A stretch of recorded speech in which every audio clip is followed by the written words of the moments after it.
Thank you all so much for joining us tonight here at AFPI, and welcome to an important evening of conversation and discussion around new and upcoming research from our amazing Dr. Jen Bauwens and other incredible leaders in this movement. I would like to start the evening by going a little bit off script, but I saw my dear friend and one of the leaders at America First Policy Institute, Dr. Alveda King, has decided to join us tonight. And so I've asked her if she would open the evening in a prayer.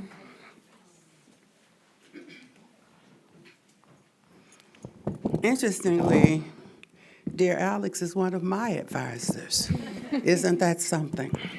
Across the years, and my fabulous leader, Stacy Shefflin, and all of you. The Lord drew me to you. Could you do this just for a moment? Close your eyes. Taking a deep breath, hold it for 2 or 3 seconds. Release, breathing in the love of God and releasing it in gratitude. As we breathe, God's going to make us able. Very quickly, Alex, Psalm 67.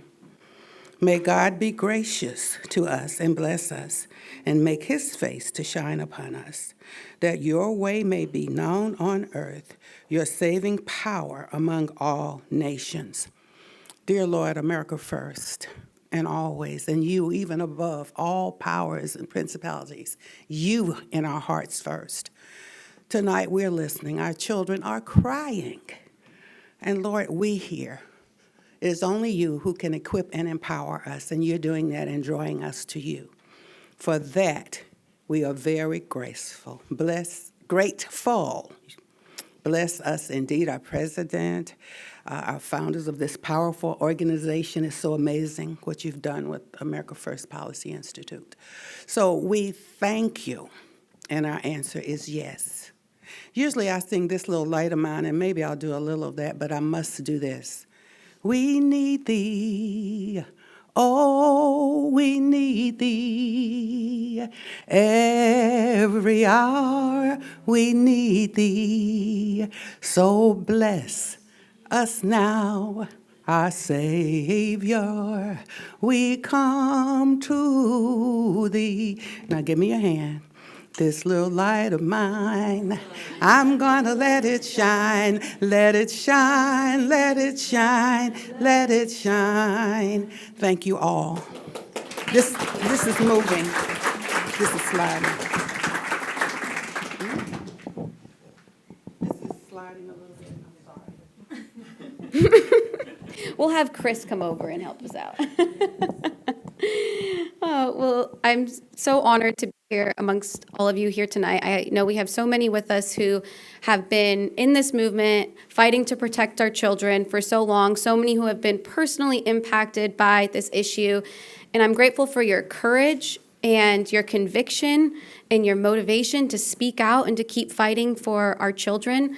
As a mother of 2 young girls, I just feel this is so important and so righteous to be here in this moment, and to continue to work to defend these vulnerable children. I know we've made great strides. 27 states have passed legislation to protect our children, and President Trump has taken historic actions to protect our vulnerable children as well. And so while we have made great strides as a nation, there unfortunately is still a long way to go, and we will discuss some of that here tonight. I'll start tonight by introducing one of our experts, Dr. Jen Bauwens. She is our Director of American Values. Whenever someone starts here at AFPI, we ask them if they'll share one quote they want to go along with their bio. And in just looking at Dr. Bauwens' bio, her quote is, "As the family goes, so goes the nation," from Ronald Reagan. And I just feel that's so fitting for tonight and for this moment. Dr. Bauwens, like I said, is the director of our Center for American Values. She is responsible for leading the research agenda and the development of policy priorities pertaining to family, faith, and pro-life issues.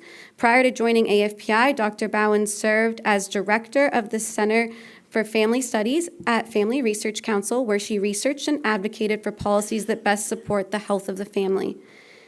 Dr. Bauwens has a PhD in clinical social work from New York University. Before her career in policy, she worked as a clinician providing trauma-focused treatment to children and adults who had experienced interpersonal and collective traumas.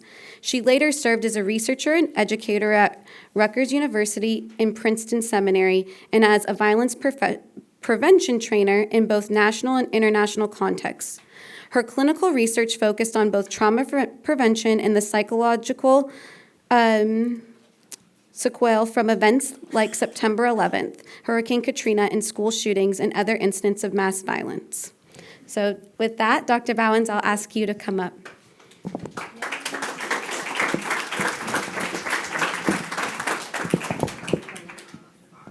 Our microphone doesn't want to stay. The microphone is a little finicky. It's a little finicky, okay. And I'm sorry about my bio saying psychological sequelae. I have friends that make fun of me for that.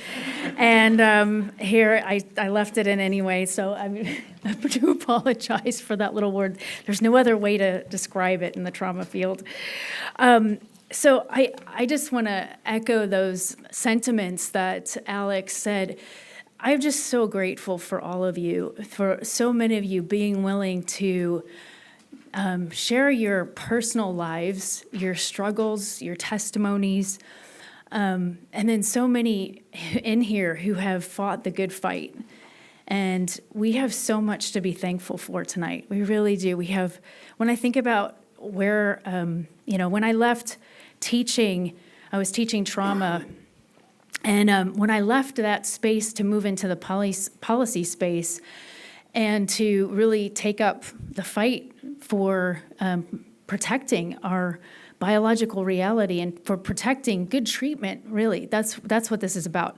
It's about good, right treatment and getting the best care that you deserve, that all Americans, not just America, I mean, we're America first here, but it's about people getting the right help across the world. And my profession it's a great honor and it's a privilege. It's a privilege to be trusted with your stories and to sit in an office and hear people in their most vulnerable, painful moments. I can't articulate enough the privilege that it is, and trust has been broken with this issue. And we need to repair trust. It's actually, we need to make therapy great again. Sorry to use the pun, but we do. We need to make therapy great again. And yeah. And that's why we're here. And that's why you're here, is because we need to deal with the root system of gender-affirming care and how it is proliferated in real life, in real culture. And my profession, as much as I love it and as much as I love so many of my colleagues, the people that you're going to hear from on the panel tonight, we're few and far between. And there should be so many more of us out there. When we look at report after report that came out from Health and Human Services, the CAS report, other countries, we look at these reports and we should be the ones saying, this is bad treatment. Like, we know this because we've seen people behind closed doors, and we've seen the traumas, we've seen the other conditions that are at the heart of the matter. And this is sidelining the real issue. And it's so refreshing to be with other therapists who see right, who see clearly, and who are advocating to make therapy great again, really. And I just want to share a few things. So when I first started in the field, this was back in 1997. In 1997, there was I went to Washington University for my master's program, and there was a young woman sitting next to me who was going through the transition process. She was on hormones, and this was applauded in my program, in my master's program. And so early on, I was seeing the seeds of an ideology through curriculums like teaching tolerance. So this was already there. And I say this to you because as we're embarking in this fight, and we've seen a lot of change over the last 5 years, we should be grateful for the change. But this is a long game. It didn't start overnight, and we have to continue fighting at every vector that we possibly can. We're seeing a lot of change on the physiological side of these treatments pushing back, but there's a lot more to be done, and especially with the psychological field. So fast forward, going back to my story for a minute, in 2006, I applied for doctoral studies at NYU, and at that time, my application for admission said, "Are you male, female, or other?" And yeah, I mean, again, this was going on for a long time. My philosophy of science professor, right? What does philosophy of science have to do with gender? She said, "Well, we know that there are at least 7 genders. We know that." And I'm thinking, I don't know anything about that. It's fascinating. And years later, after I finished doctoral work, I was teaching, and what I saw over and over again were these ideas in just interwoven in sometimes more frontal ways, at other times very subtle. I was teaching trauma courses, but also courses on program evaluation and intervention research. And you think, what on earth does the LGBTQ research body and articles, what does that have to do with research, right? If it's just a general research course.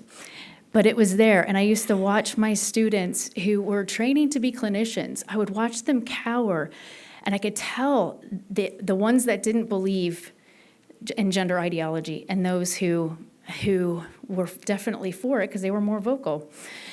And I think we have to continue to fight for the good therapists who want to help, but haven't had the freedom to come out and really be vocal on this issue. And I'll share one other thing I think is important for this discussion tonight. I used to do research on disasters, and I worked with the families of 9/11.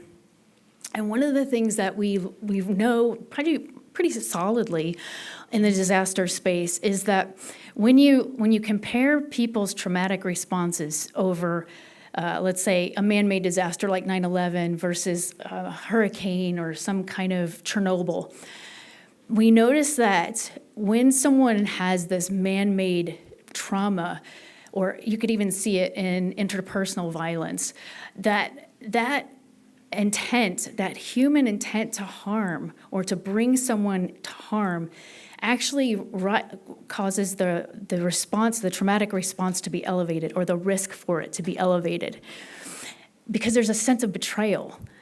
And again, I just want to say, we in the psychological field, we have a lot to fix.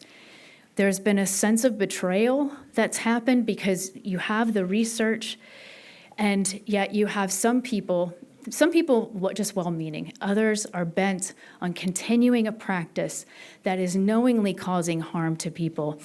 And the good thing is we have a great opportunity in front of us, and we need to strike now while we have this opportunity in the U.S.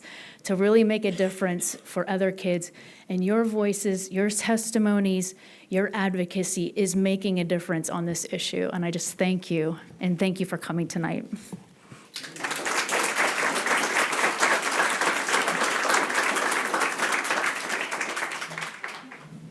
Thank you, Dr. Bauwens. Thank you for your work on this issue and for sharing all of that with your personal experience. When you shared that with me earlier today, we just went totally off script tonight because she was sharing with me earlier today, and I was thinking, why am I going to give the opening? You have all of this incredible background and experience. You need to get up there and do it. And so thank you for being flexible. Now it is my honor to introduce Scott Centurino, somebody who has been absolutely critical to advancing this agenda, most recently in the White House. Scott is currently the founding partner at Red Door Consulting. From January 2025 to January 2026, he served in the White House as Special Assistant to the President for Domestic Policy.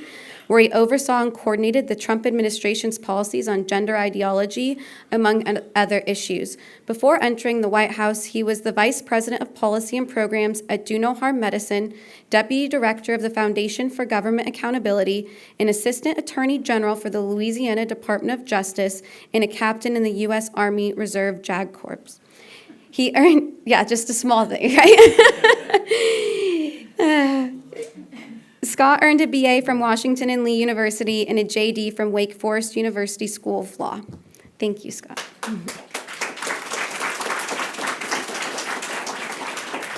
Well, thank you. Thank you, Alex. Thank you to AFPI. Thank you to all of the people that put this event together. I know something like this does not happen by accident, so thank you. I'm probably the least important person on this agenda tonight, and so I'll be very brief. I just want to take my time here to thank three people or groups of people. So the first is the president, President Trump.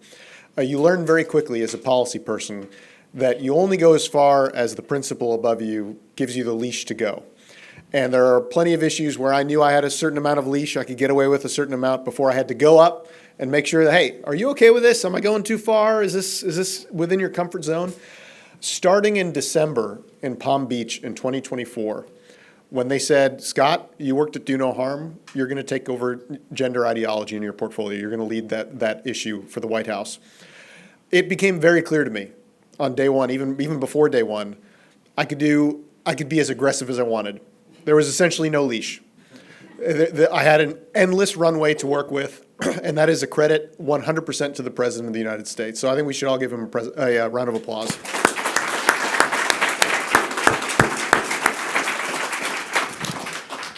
Again, there are plenty of issues that he feels strongly about, but he wants to know, hey, keep me updated. On this one, it was pretty much a blank check. I'm a little hesitant to even say that, but it was very clear that I could not be too aggressive. And you saw that in the opening days of the administration. There was almost immediately an executive order ending the chemical and surgical mutilation of children. That was written in December. Again, there were plenty of executive orders that were important that were not released that early or signed that early. That was signed that early for a reason. The president and his senior team believe in this issue. They want to protect kids. It runs deep. And that should be a symbol, not only the contents of that executive order, but the timing of that executive order. It was one of the very first executive orders that was signed. It should be a symbol of the seriousness of this issue to the administration. It was an honor to work on it for that team. The administration, of course, you all, I'm sure, know, there's a long list of things that the administration has done in this space. I won't bore you with all the details. I think three are worth mentioning, even in brief. Obviously, there was the Health and Human Services comprehensive report on this issue, 400-plus pages. It was an incredible document. If you have not read it, the 8-page executive summary is worth reading. It is a damning, serious, rigorous document that should be studied, if not for generations, certainly by this generation, and it puts to rest that this is a well-established body of evidence and it's a proven science. I mean, that should be out the window if it ever was considered serious in the first place. It was the product of a lot of work, and it's something that the team is pretty proud of, and I hope that it has a large effect. There are, again, a lot of different administrative and policy actions. The two rules that are still in process are probably worth mentioning. One regulation to prohibit all funding for so-called gender-affirming care for minors from Medicaid, meaning federal taxpayers should not be funding this garbage, this unproven garbage. And then also what's called a condition of participation rule, meaning a hospital cannot participate in Medicare if it does this to kids. And that, if you're not totally in tune with the details of that, that is a nuclear weapon. Every hospital in America has to be part of Medicare. And so that is moving through the process. And that is, when I say we had a unlimited runway on aggression, that's what I'm talking about.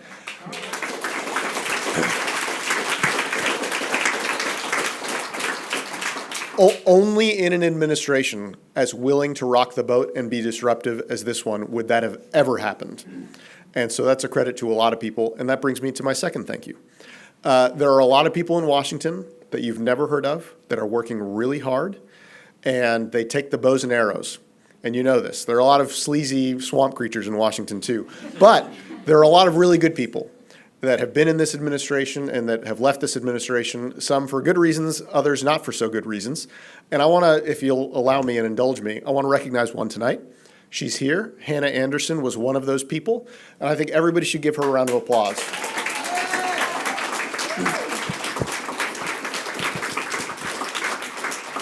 Hannah spent 6 months in the trenches at HHS. She worked on a number of issues with me, including this one. None of this would have happened without Hannah. And so of all the, really, I would say all the anonymous, but really there aren't that many. Hannah's one of a handful of anonymous people that you've never heard of, probably, that it was critical in this effort and a number of efforts. So if you have a chance, she's wearing black back there. You should thank her on your way out. And then finally, to state the obvious, none of this would be possible if not for the other folks you're going to hear tonight, the folks who are willing to share their testimony, who have gone through this, who have, I'll let them speak for themselves, of course, but needless to say, I'm a policy nerd, I'm a lawyer by training. None of this would be possible if you didn't have people who had the guts to stand up, share their story, share their personal experiences. Otherwise, it's just abstract.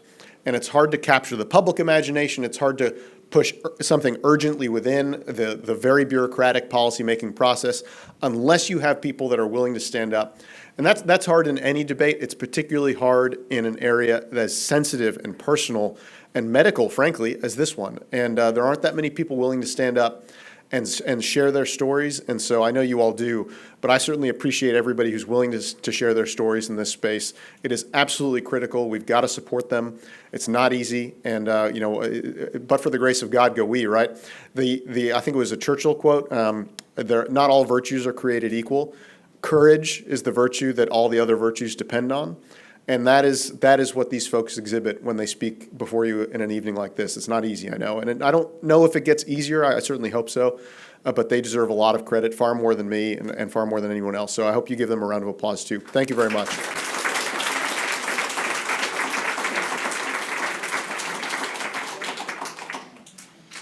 Thank you, Scott. And thank God for President Trump and his historic leadership on this issue.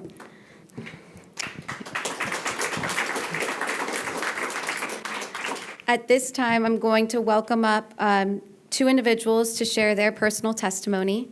We are so grateful for their courage and their leadership and their willingness to be here with us tonight. So first, we will have Forrest Smith. Forrest was diagnosed with gender dysphoria at age 20 and medically transitioned through Oregon's Medicaid program between 2016 and 2020 before detransitioning after experiencing surgical regret. Since then, he has focused on rehabilitation through therapy, work, and writing while speaking publicly about his experience and continuing his study of Western civilization and modern medical culture. Forrest now serves as an ambassador for the Resilience Health Network, the first organization dedicated to connecting detransitioners with medical providers specialized in their care. He speaks on the risks of, you might have to help me with this word, iatrogenic harm within current diagnostic frameworks, and will present on the topic when diagnosis becomes belief. Thank you, Forrest.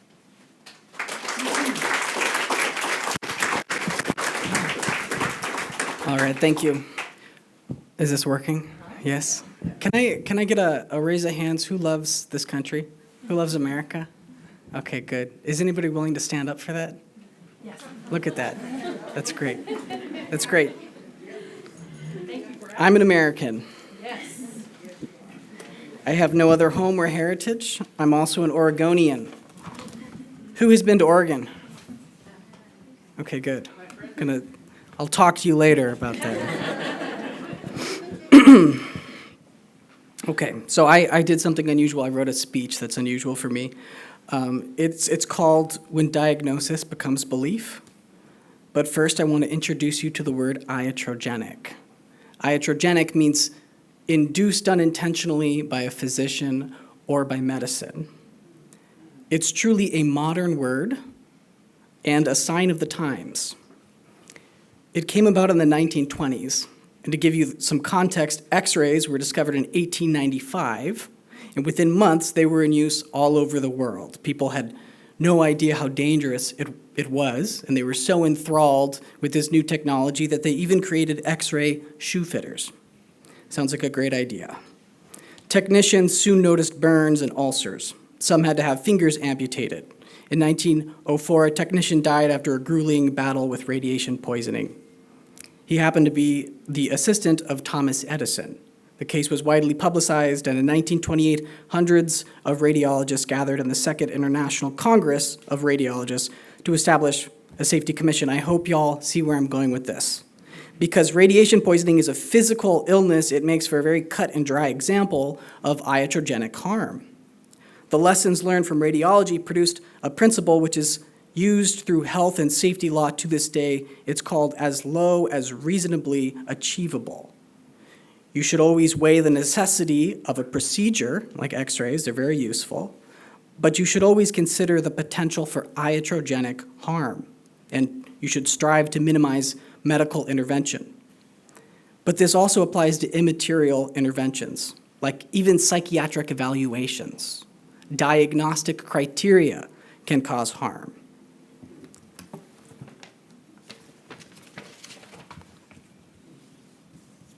There's a famous experiment from the 1970s called the Rosenhan experiment, which raised the old model of psychiatry to the ground. Rosenhan was a college professor who presented as schizophrenic in order to get into psychiatric hospitals, but once inside, he began acting normal to see how he would be treated. On average, it took 19 days before clinicians noticed and released him. His longest stay was 52 days. He often reported that other patients noticed his sanity before the nurses did. So the point of this experiment was to show how inaccurate psychiatric diagnosis can be, even when they're a valid psychiatric diagnosis. There's a recent book about this that came out. It's very interesting because some of his experiment turned out to be debunked. But there was a complicity within the psychiatric community. It prompted the rewriting of the Diagnostic and Statistical Manual of Mental Disorders based on symptoms rather than pure Freudian conjecture. The author of this new model hoped that in time science would fill in the blanks with underlying biological conditions, yet to this day we don't know the cause of mental illness. In short, psychiatry has a history of putting the cart before the horse when it comes to science. And that's important context for the history of sexology and gender-affirming care going all the way back to its origins in the early 20th century, and my thesis about belief. Going back to the Rosenhan experiment and his point about the potential for iatrogenic psychiatric conditions.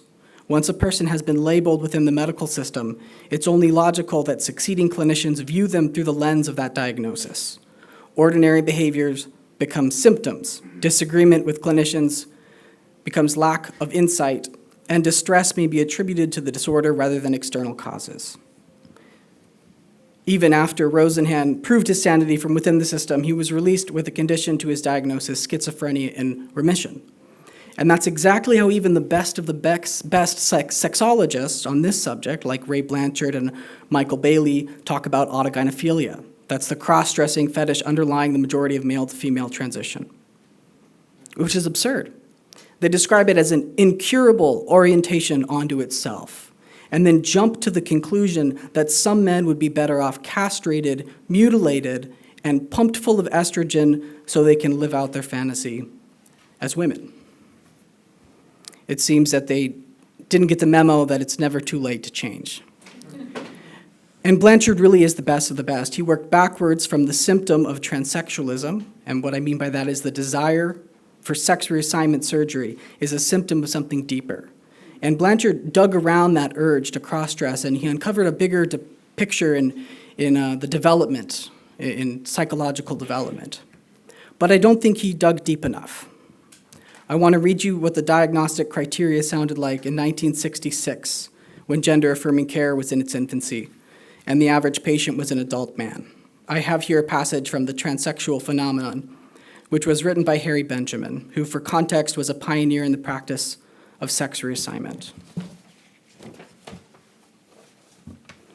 So this excerpt was foundational to the document, to what gender-affirming care has become today.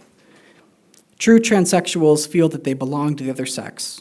For them, their sex organs are disgusting deformities that must be changed by the surgeon's knife.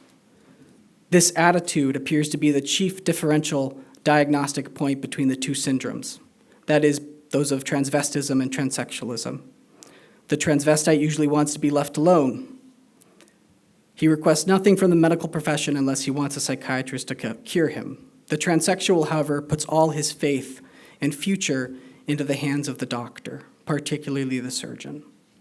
Does that sound very scientific? An attitude of faith? Transsexualism is the only disease I can think of that is defined by the patient's faith in the cure. And while Blanchard introduced systematic methods, his conclusion is still based on an unfalsifiable belief that someone would be better off living as the opposite sex.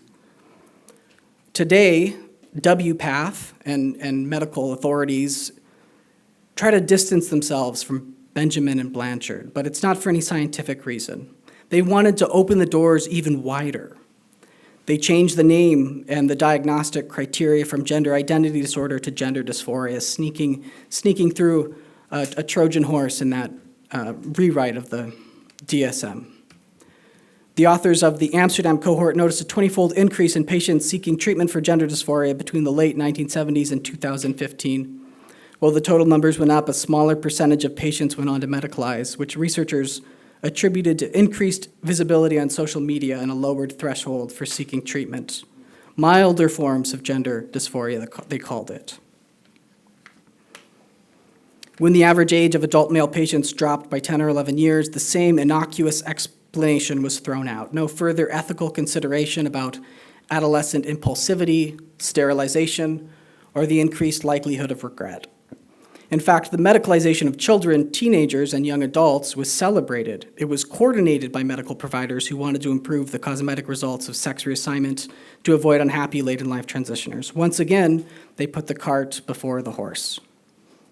Then in 2015, a new cohort appeared like an iceberg in the path of the Titanic. It was the rapid onset gender dysphoric girl, a complete anomaly in decades of consistent statistical results. Even a fifth grader could identify the spike in that graph pictured in the Amsterdam cohort, freely available online. It may as well be a litmus test for true scientists, if they're even willing to offer an explanation to that number. But the powers that be were silent, and it was finally the parents of those girls and an American public health researcher who observed that the behavior of gender dysphoria, at least in teenage girls, was similar to that of a social contagion. I'm sure everybody here is familiar with what happened next. WPATH led the charge to shut down the conversation, not on scientific grounds, but ideological reaction. And over 60 medical organizations followed suit. It's no surprise that the first winning lawsuit came from one of those girls. But I'm more interested in the foundation of gender-affirming care and the patients who would otherwise be labeled as incurable dysphorics, like the adult male patients I was talking about earlier. And they still remain vulnerable as we try to set this age of consent at 18. I believe the American Association of Plastic Surgeons has suggested that we set an age at 18, and we should push to have that late age moved up.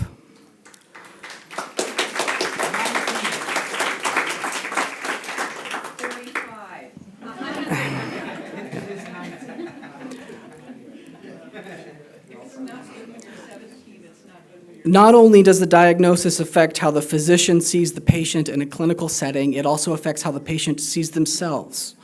It shapes the course of their lives and who they associate with. Over many years and decades, whole communities can emerge and identities, new identities, are born, ones that may not have existed if that diagnosis wasn't there to begin with. And at that point, when diagnosis becomes belief, you may as well call it an iatrogenic cult or religion.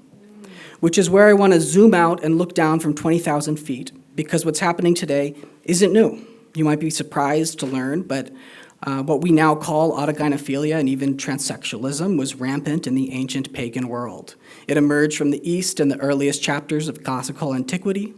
A cult of ecstatic cross-dressing eunuchs, the priests of Cybele, was recorded by Greek historians. They were featured in the tragic comic plays of Euripides. Maybe you recognize that name from college. Either as satire of an inferior culture or a warning of social decay. Once that cult landed in Rome, it became embedded in the state, and it's also very familiar to what's happened today. You see, they came under the auspice of prophecy, and they brought with them a sacred meteorite. And if you can imagine the mindset of a pagan empire, that would be very convincing.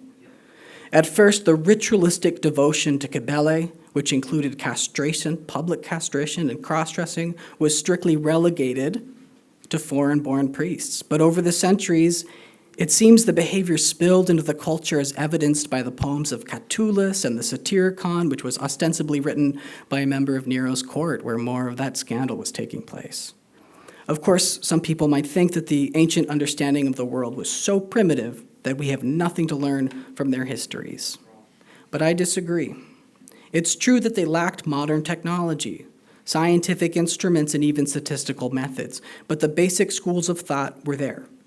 The Epicureans, for example, were the first materialists. They believed in imperceptibly tiny, indissoluble particles, which they called atoms. That's where we get the word atom. The universe to them was an infinite expanse of these tiny bodies colliding in space, nothing more. The Epicureans were the first empiricists.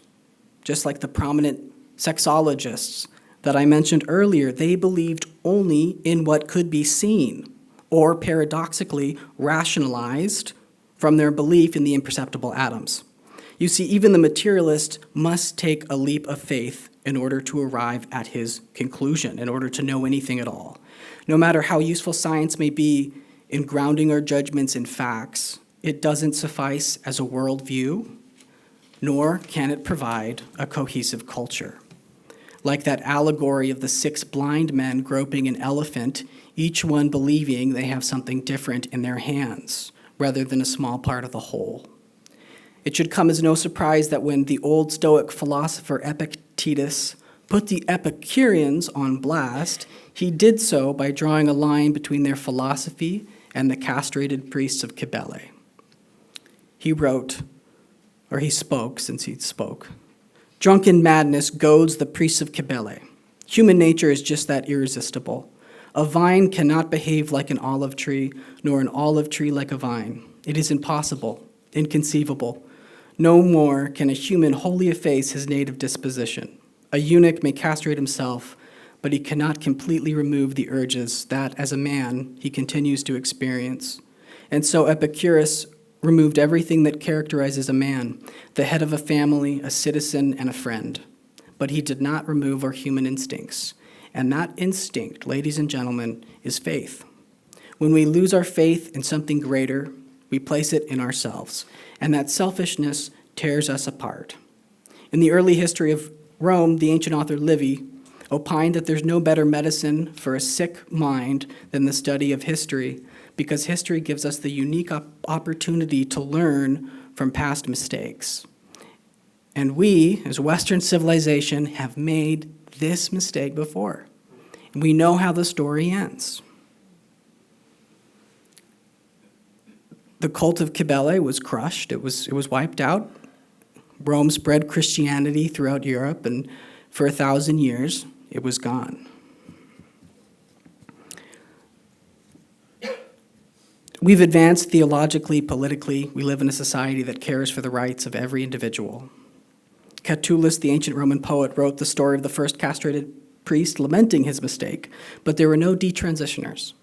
And so what I wanted to end on is a hopeful note that we've seen this play out before, but what we haven't seen is a life beyond transition. We haven't seen a society come around caring for the victims of this. And so I want to thank you all for being here at this historic event.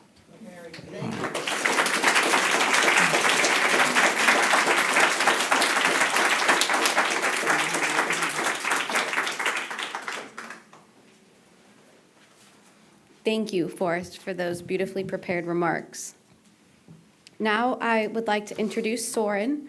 Soren is an independent women's ambassador and subject matter expert on the topic of transgender identity. Soren began identifying as transgender when she was just 11 years old. After spending years on testosterone and undergoing a botched double mastectomy, she detransitioned at 19. Now, at 23, she accepts her biological sex and is spearheading a lawsuit against the medical providers who facilitated her transition. The Supreme Court of Texas heard part of her case on February 11th in a landmark hearing related to the state's time limits for medical malpractice. Soren, come on up, and thank you so much for sharing tonight.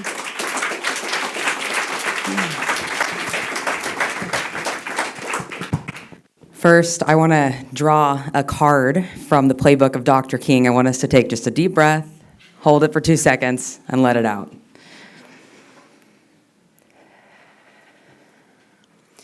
So, what is life beyond transition? On January 30th of this year, a young woman from New York, Fox Varian, was awarded $2 million in damages for the gender-affirming mastectomy she received as a minor. In the following days, the American Society for Plastic Surgeons released a statement advising against gender-affirming surgical interventions for teenagers. The American Medical Association was quick to follow. I imagine there will be many more statements to come. After my own hearing at the Texas Supreme Court on February 11th, I'm more confident than ever that recent legal developments, like Varian's, are only the beginning. I could use my time here today to tell my story again, but the tide has turned. Soon, beyond detrans awareness, there will be detrans accountability. In other words, justice for detransitioners is coming.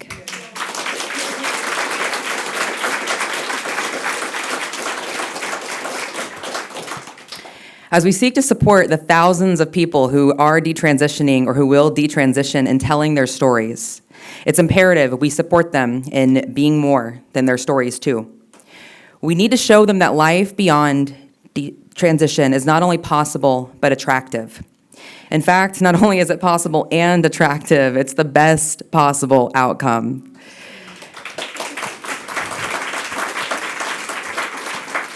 Sure, there's pain. I consider myself pretty well adjusted these days. I'm 4 years out. I'm 4 years recovered now, actually. Yet just last week, I cried in my husband's lap because I'd seen a video of a woman feeding her baby from her breast. And it struck a chord in me. Unlike women who have mastectomies for other reasons or women who struggle to breastfeed, my struggle would have been totally preventable. At the same time, like women who have mastectomies for other reasons or women who struggle to breastfeed, I will survive, and I will laugh, and I will hold my baby and find happiness, God willing.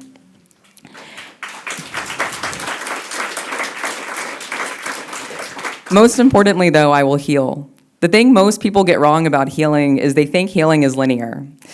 In reality, healing is complex, much like grief, because healing is a sort of grief. When I experience moments like the one I shared, and I feel the gravity of my past crushing down on me, I turn my attention to resilience. I remember that when things are tough, there is opportunity to grow and choose differently. Maybe I can't get my breast back, or the years I spent convinced that sex was mutable. But today, I have the same agency that other people who survive horrible things do. So while I do everything in my power to prevent those horrible things through the courts and legislation and talking to people, I can and I will build a life beyond transition too. So let's revisit my question. What is life beyond transition? Life beyond transition, to me, is life beyond detransition. It is helping people build futures contextualized by their past, but not necessarily defined by it. It's helping detransitioners like me get justice and find purpose, so we and the rest of the culture can move on. I want to thank the America First Policy Institute for inviting me tonight and Genspect for hosting tomorrow's event. My name is Soren Aldaco. Thank you.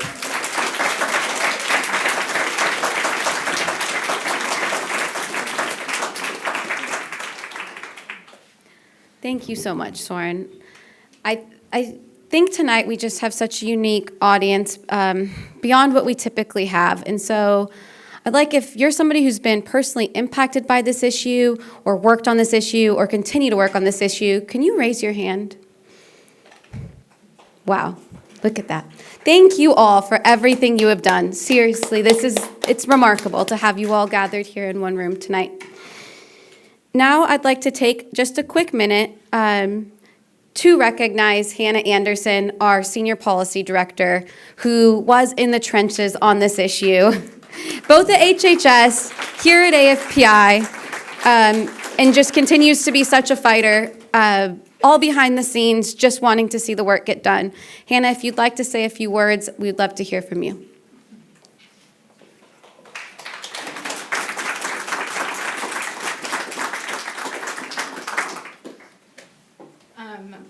Well, thank you for having me, and thank you for, again, your personal stories and your invitation and Dr. Bauwens, your work.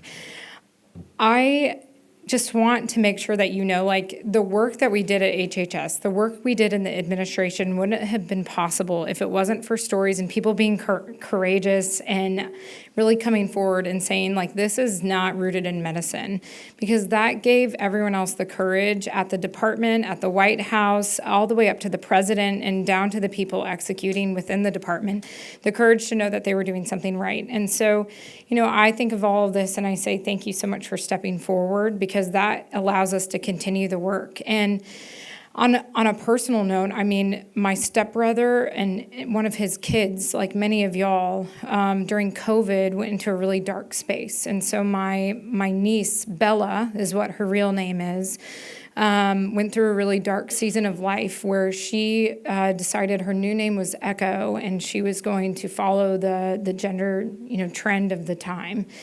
And me and her dad, my stepbrother and sister-in-law, are still fighting for Bella and the soul of Bella that we know is there, despite her choosing to kind of go down her own dark path right now. And so, just like y'all, and not just like y'all, but I feel the hurt and pain as you're talking through this. And I mean, I'm starting to cry back there thinking about, making sure that we're not making these self-inflicted wounds, literally, and making sure that the people who are responsible for it are held accountable. So again, thank you. Thank you for having me, and thank you for what you're doing. And Dr. Bauwens, thank you.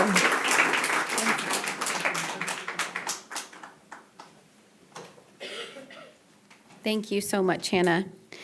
Now I'm going to introduce our panel. We'll have an excellent panel of speakers, and we'll have some time for Q&A at the end. So if you have questions, we just ask that you hold them for the last 20 or so minutes of the program.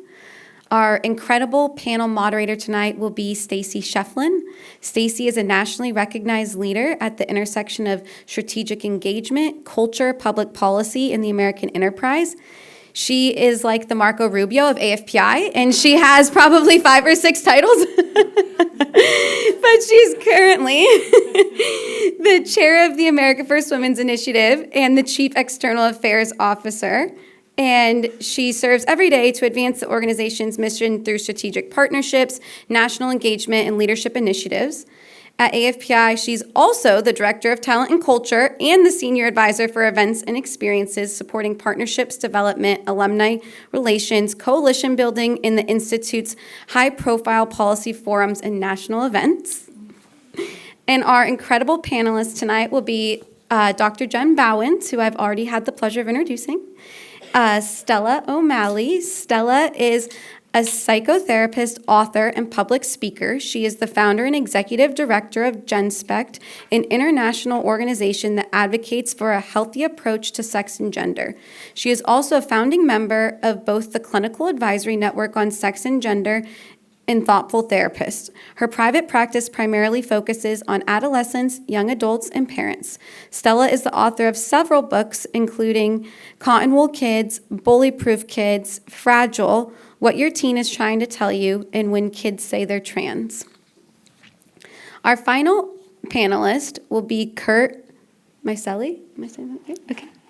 Kurt serves as the Chief Medical Officer for Do No Harm. Prior to joining Do No Harm, he worked as Chief Medical Officer, SVP Quality Improvement, and SVP Adult Behavioral Health for Elwyn, one of the nation's longest-running human service organizations. Leading up to his time at Elwyn, He was the Chief Medical Officer for Bancroft and President of Marcroft Medical Associates, a psychiatric and neurology medical practice he founded.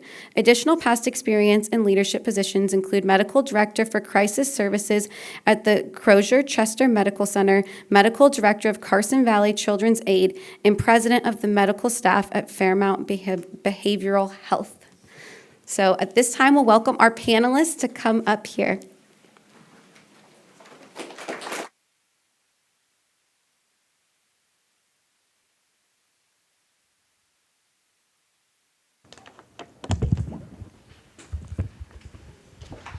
Well, thank you all for being here. It's an honor and a privilege, and we would be remiss not to thank Alex Campana, who is also our Vice President at America First Policy Institute, as well as Chief Operating Officer, and she does help us run talent and culture. She has many titles as well. You'll find here in DC, a lot of us, when we work at a nonpartisan, nonprofit, we have many tasks that take us across all sorts of the aisle. So thank you guys so much for joining us tonight. Couldn't be more honored to be here. A question for all of you on the panel this evening. Thank you for being our guest. For years, much of the gender debate has been driven by culture and politics. Why is it critical that clinicians and therapists help lead the conversation now and for a time such as this? Whoever wants to go first. Well, yeah, I'd like to go first. Good, Stella, thank you. As a psychotherapist, I think it's imperative that therapists, psychologists actually take the lead on this, because there's been a sleight of hand that I thought Forrest outlined very well in his speech about how, like, from the 60s onwards, psychologists almost bought into a lie that there was some sort of intervention that would change somebody's body so they could present as the opposite sex, and that this was psychologically sustainable and healthy. And anybody who knows anything about the psyche would know that's not sustainable and it's not healthy. And so I think if you're any sort of ethical therapist, psychologist, even social worker, anybody who's working with the mind and with the kind of how we integrate into the world, they need to realize that, you know, you have a duty to make sure that you're a force for good. And if you aren't, you need to get a different job. Go and be an accountant, go and work in a shop. There's lots of different jobs you can be.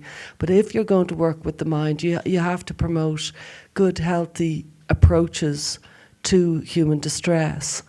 And so I think it's more important for psychologists and psychotherapists, etc., to actually grapple with this than other industries. And I suppose I'm not alone. I know there are other therapists here tonight, but I think a lot of us have been incredibly disappointed by the lack of integrity that our profession have shown. I think we need to stand up really strongly now, because the wind is behind us now, to really be very, very clear. We work in a psychological way, and therefore changing the body is not where we're at. Changing the mind is where the infinite possibilities are.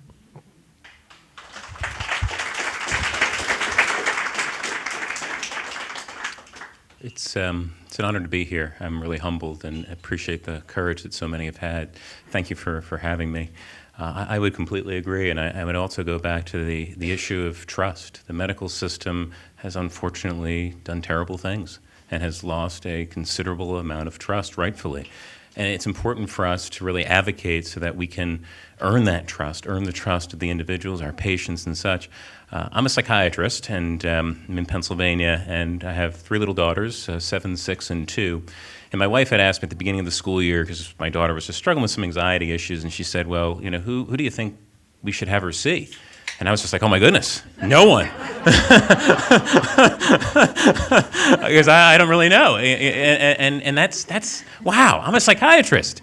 And if I'm unable to find folks that I trust and have confidence in, and this is about an issue of anxiety, this is really scary. And so there's so much that we have to do to really earn that trust in our profession. And I think for folks like myself, for physicians that are out there, we need to go back to the medical societies. We need to advance the cause of truth. And we need to speak the truth. We need to take back these medical societies, because there are many great things that medicine has done, but there are also some really awful things. And it's important for us to turn the tide. And certainly, much as Stella said, it is so important for psychiatrists and therapists to really re-engage, to earn trust, and certainly for someone like myself to continue to fight that fight within the halls of the AMA or Pennsylvania Medical Society or the American Psychiatric Association, because this message needs to come across. Medicine needs to change. It's kind of fascinating when you look at the populace in the United States, where the American people understand the harms, but yet medicine seems to not. So we have tremendous work to do, miles to go before we sleep, but I'm really energized and again, appreciate the courage that so many of you have. It gives us the courage to obviously continue the fight and move this forward.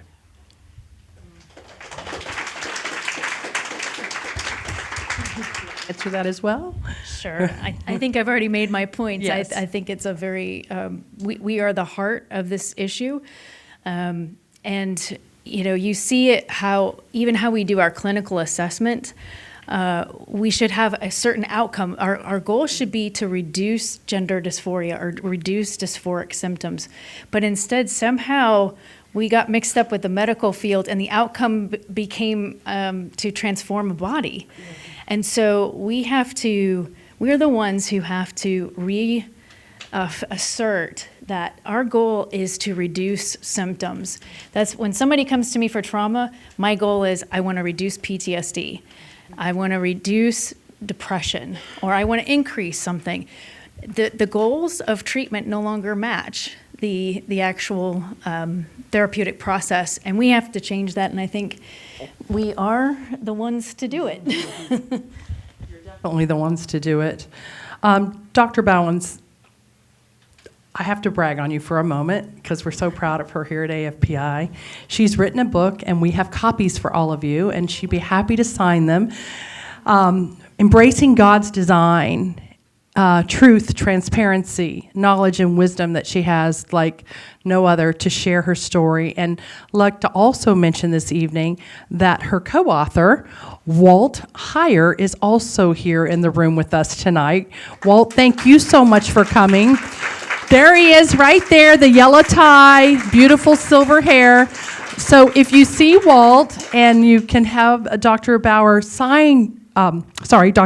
sign your book, that would be lovely to have as a gift. So please pick those up on the way out. Dr. Bauwens, social transition is often presented as a harmless first step in the so-called gender-affirming care model. Can you explain the issue, brief, and model policy that AFPI released just today on this topic, which you guys can pick up when you're leaving? You'll get a fact sheet. There's the policy that Dr. Bauwens has written about, but it's just an amazing view on how you've solidified this issue for people to understand it more. Can you please share?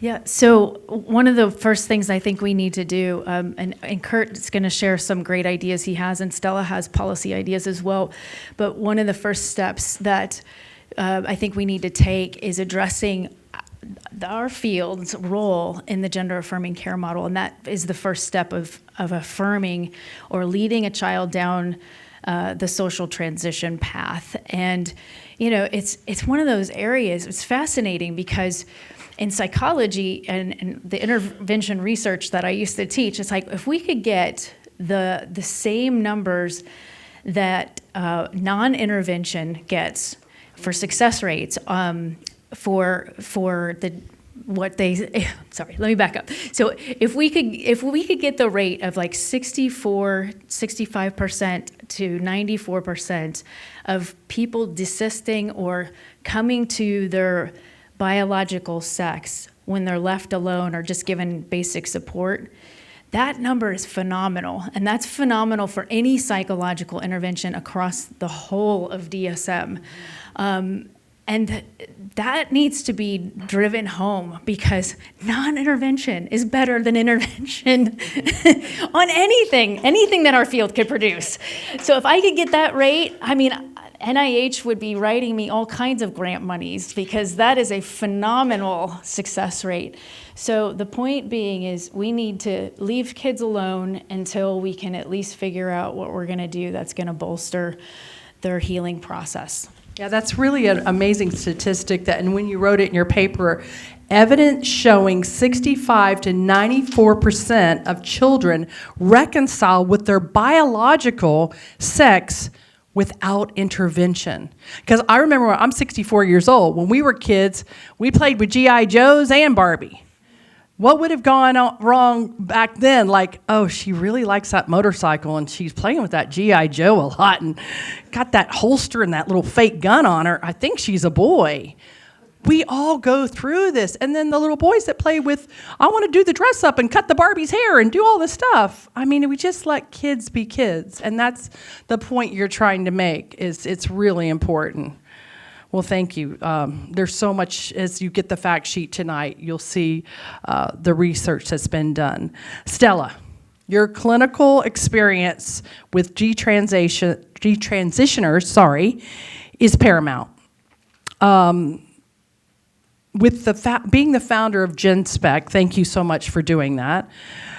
This group has helped parents and those gone through detransitioning process with patterns. Have you observed in those regrets or those reverse medical transitions, what do they need most for clinicians and policymakers to know today that we might not have known even 5 or 10 years ago?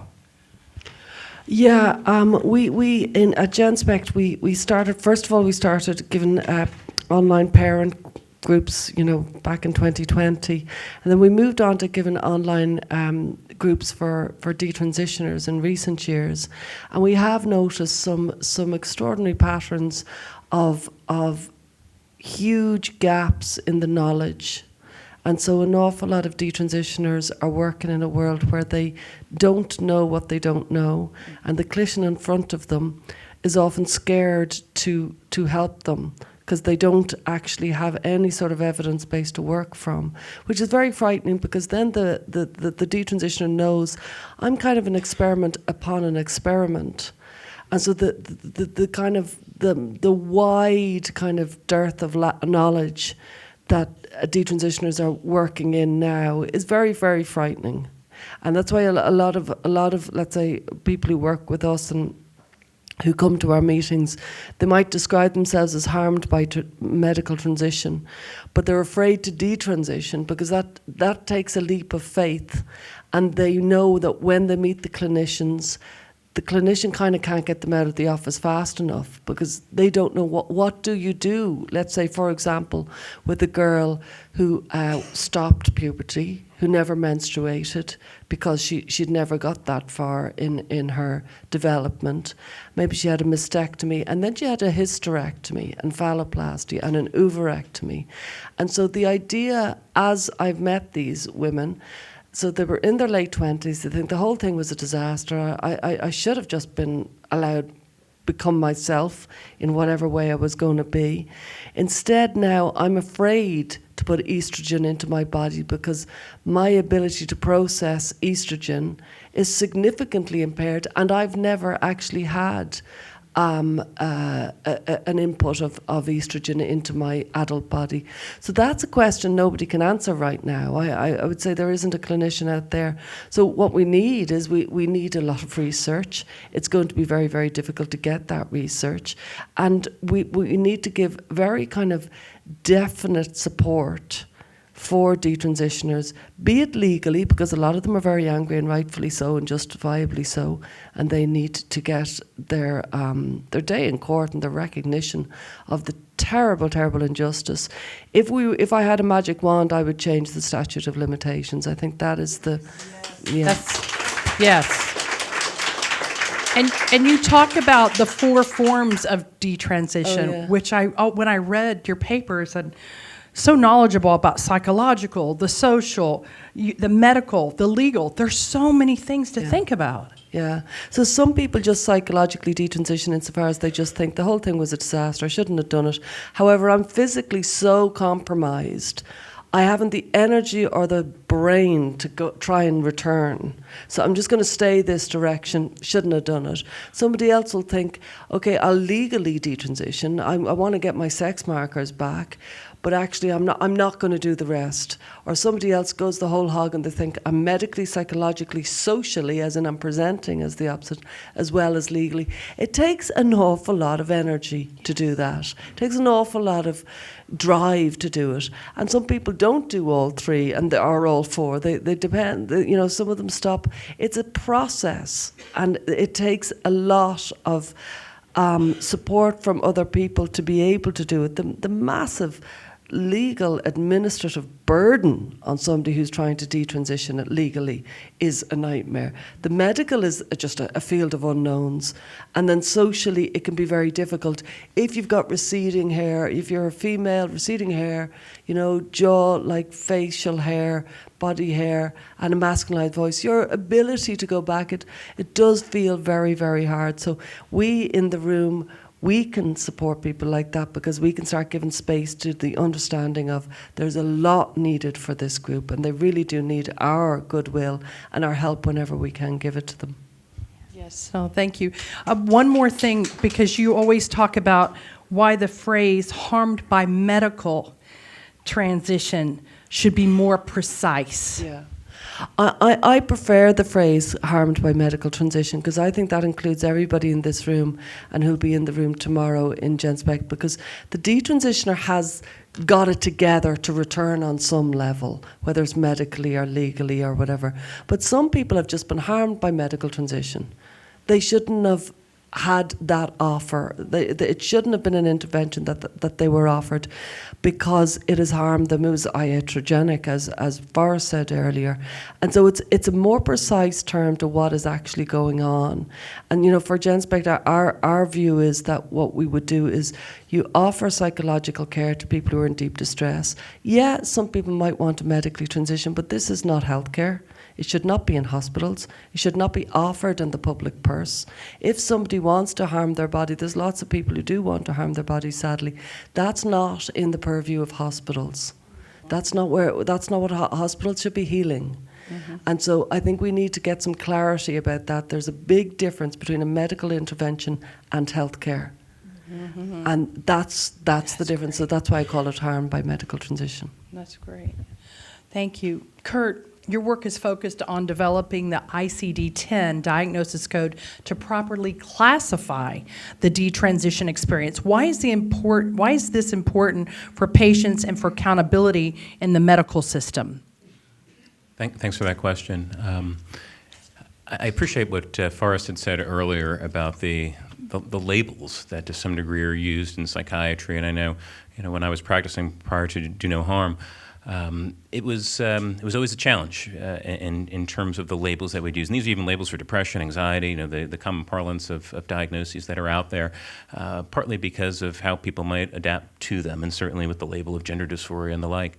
But I will say that one thing that I have learned is that this is the way that medicine communicates, for better or for worse, through these diagnostic codes. And so, the ICD-10 codes ultimately come from the World Health Organization. They produce the ICD-10. In fact, we're on the ICD-11, although here in the United States, for our purposes, we're using ICD-10. And there are somewhat of, 70,000 codes that are in the ICD-10. And that's everything from high blood pressure or diabetes to gender identity disorder, as it's called in the ICD-10, to getting plucked by a chicken and other kind of silly codes, burned by water skis on fire. And so, there's 70,000 codes.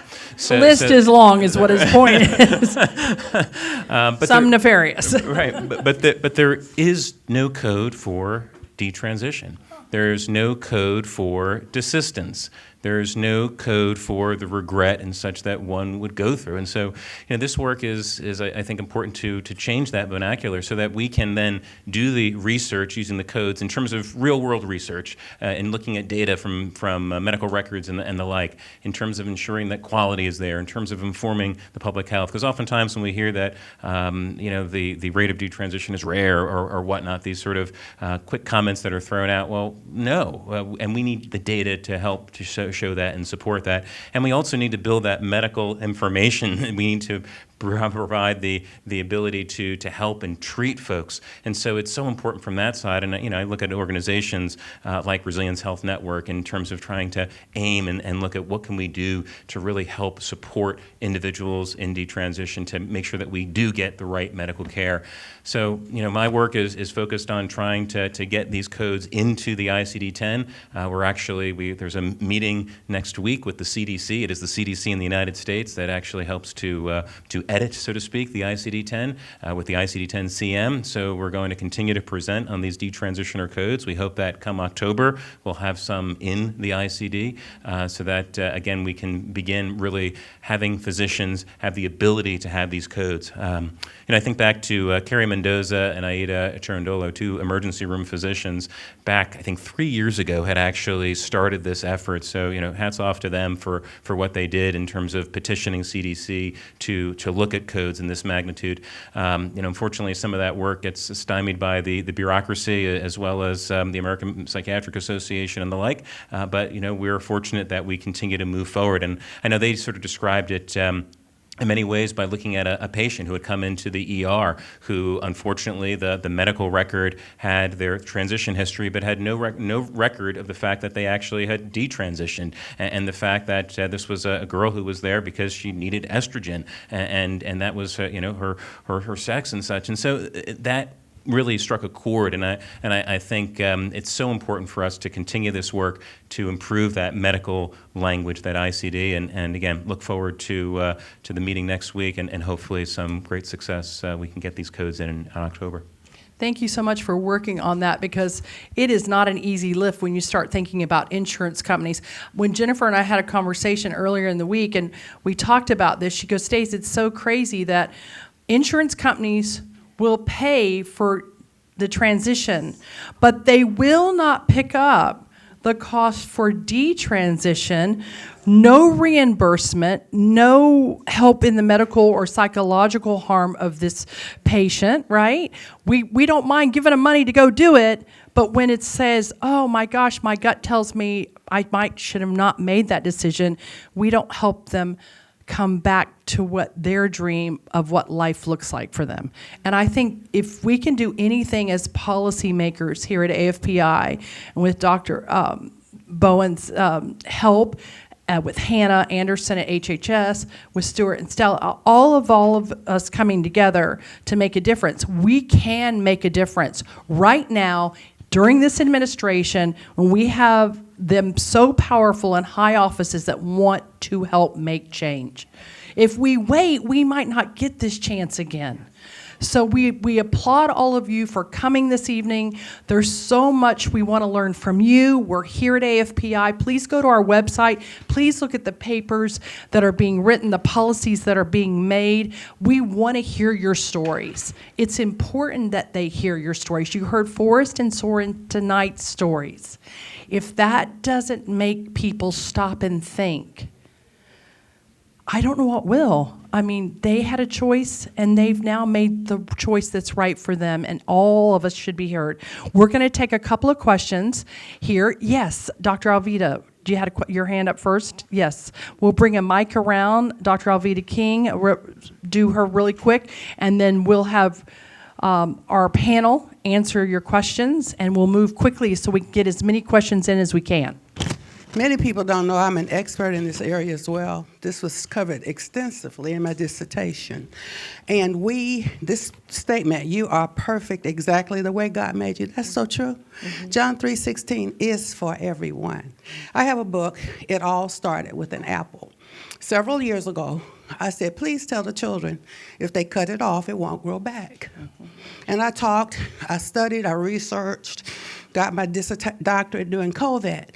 And so we are created in the image and likeness of God. When we're born, being born into sin can mean a lot of different things. I won't go into the spiritual aspect of that. But I'm so glad to hear this truth talk. We are created in the image and likeness of God, all of us. John 3:16 is for everyone. Many of us have been tricked with many things. I'll get my book to you. Mm-hmm. So we are actually, aren't we, all created in the image and likeness of God. Thank you, That's my question. Thank you so much. Yes, ma'am.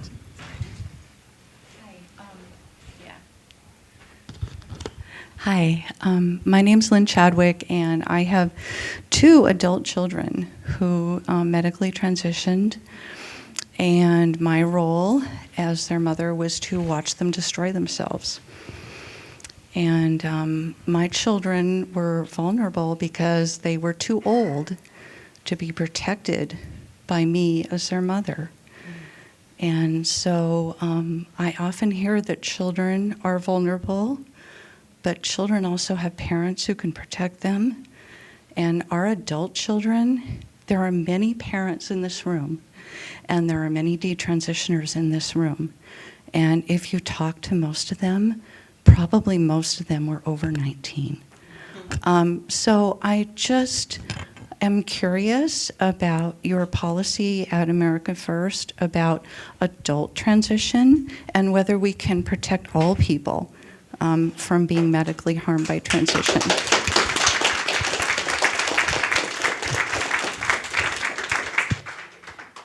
And I'm so sorry for what you've been through, because I can't imagine what it's like to be a parent, and it's just a different process, and I am so sorry. And I know that there are good people in this room who have a similar story, who would lock arms with you. And I will say at AFPI, we care about this issue from no matter what age you are. I think sometimes in policy, we pick the low-hanging fruit, and we get the win where we can so that we can keep forging ahead, so that ultimately we can protect all people, because that is the goal. This shouldn't be, it's not evidence-based for children, but it's not evidence-based for anyone. And so I can just tell you, as far as I'm concerned, that is the ultimate goal.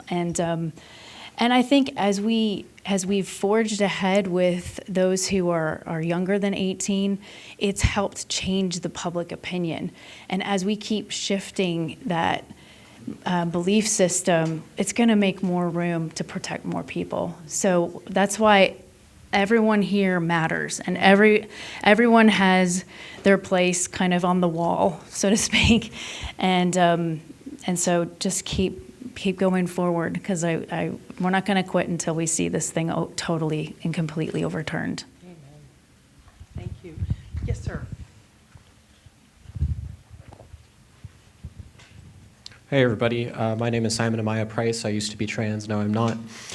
I have a question. Could all 4 of you condemn transition for people of all ages? And then secondly, and this is like a follow-up question, how do you propose addressing the rampant misandry in our current culture, which I find to be one of the main leading factors in desire to transition in young men of my age I speak to about this issue, and in myself personally?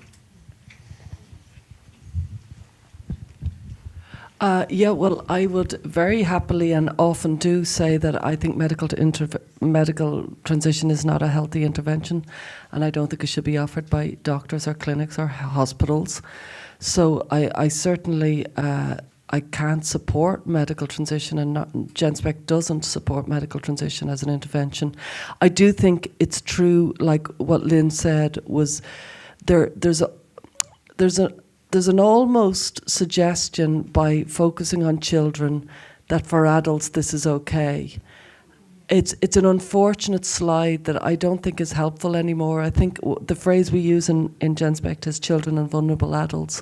And frankly, anybody who wants to remove their body parts or change their body is a vulnerable adult, and that's enough for me. If you know, the very concept has to be now addressed and grappled with, the concept of medical transition. I think a lot of people presume that, oh no, children can't make up their minds, but for adults it's fine. I think that has really lost its way. Misandry, yeah, misogyny. I think that the ability for us all to become tribal about who is being harmed, I think a lot of people are being harmed. The women are being harmed, the men are being harmed in distinctively different ways. But I can't say one has been more harmed than the other. In the groups I meet with the detransitioners, I just think that's devastating, and then you meet, well, that's devastating, and that's devastating. I think we are being harmed. Vulnerable, gentle souls who buy into the idea that they could be a different person, they're the ones who are being harmed. I really do think it could be either men or women. Could Kurt address my first question? No, appreciate the question, Simon. I think from my perspective, certainly as a psychiatrist and having worked with various individuals and most recently having worked with folks with intellectual developmental disabilities, I mean, the vulnerability there was significant. I understand Do No Harm's work is focused on children and really focused on that aim of vulnerability. But again, when I look at myself as a professional and as a clinician, I think it's just so important that I'm there to really help that person with the cognitive struggle that they're going through.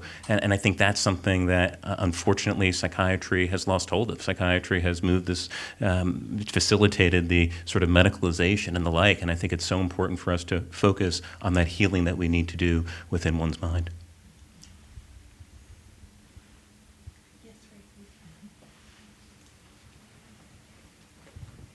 I think that Lynn and Simon and myself, what we would like to see from all, I mean, I know Genspect is doing this already, but we would like to see from Do No Harm and from other organizations is actually to, yes, if you're going to focus on the minors, that is right. I'm a grandmother, I have, adult children, but to make statements that basically say, like Genspect is saying, this is not good for anybody. To actually have a voice as an organization that condemns medical intervention in all ages.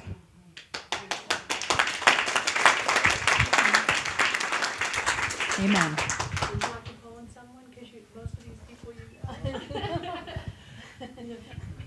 I don't know, you pick someone, go ahead. Oh my goodness. Here. Thank you. Tyler O'Neill with the Daily Signal. I wrote a book about the Southern Poverty Law Center, and I want to thank all three of you for standing up on principle against the evil of that particular organization. They've put all of you on a map with chapters of the Klan, and it's insane. And yet the Department of Justice under Biden was citing this map. I wrote a book about it in 2020, hoping that people would realize that this has no credibility. Anyway, it's a long story.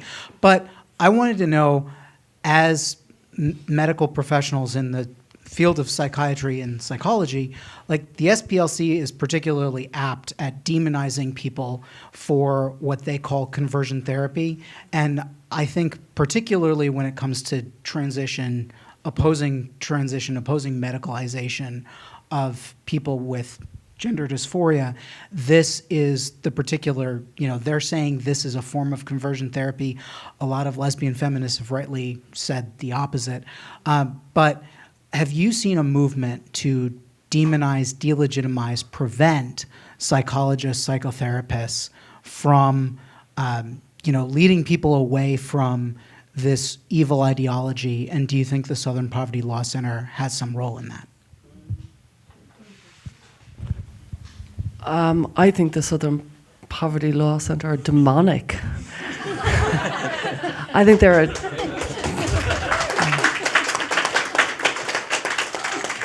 I want to read your book. I don't know what motivates this organization, but they're not a force for good. They've lost their minds, and they're really, really planting really, really bad, inaccurate misinformation all over the place. And yeah, they've called Genspect a hate group, and they're so wrong. When somebody writes them, you're like, you've got it all wrong. It's all wrong. So it's very jarring, and it's very scary to see the power that they've had. This group of crackpots that have got this ideological kind of zealotry, and they're actually being listened to by people in power. It's actually genuinely frightening to see that. I've completely lost my way. What was the question?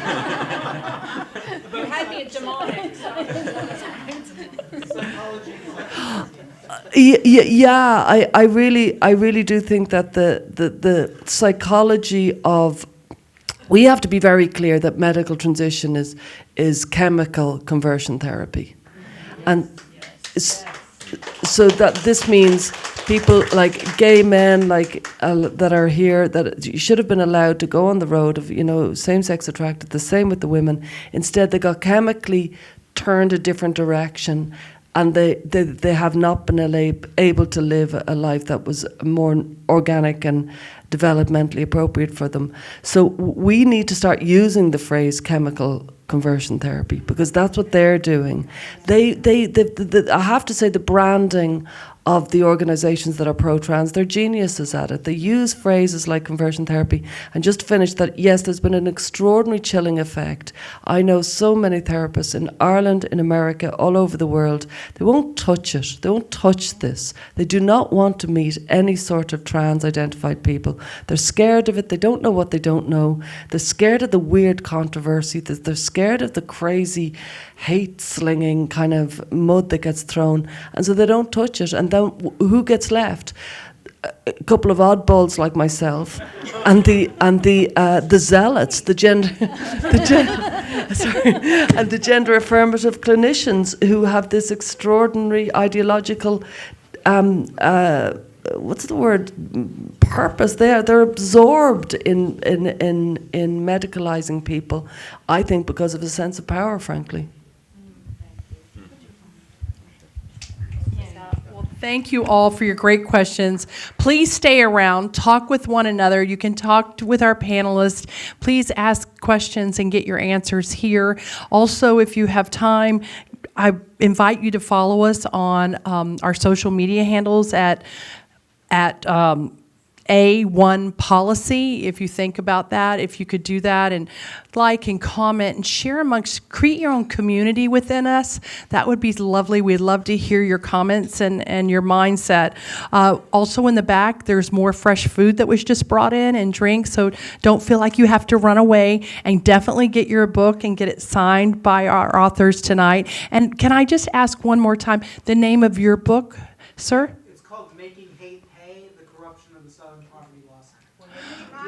Okay, yeah, and Alvida's. It all started with an apple, Daniel, Shadrach, Meshach, and Abednego. Okay. Forced into transgenderism. They were eunuchs. That's right.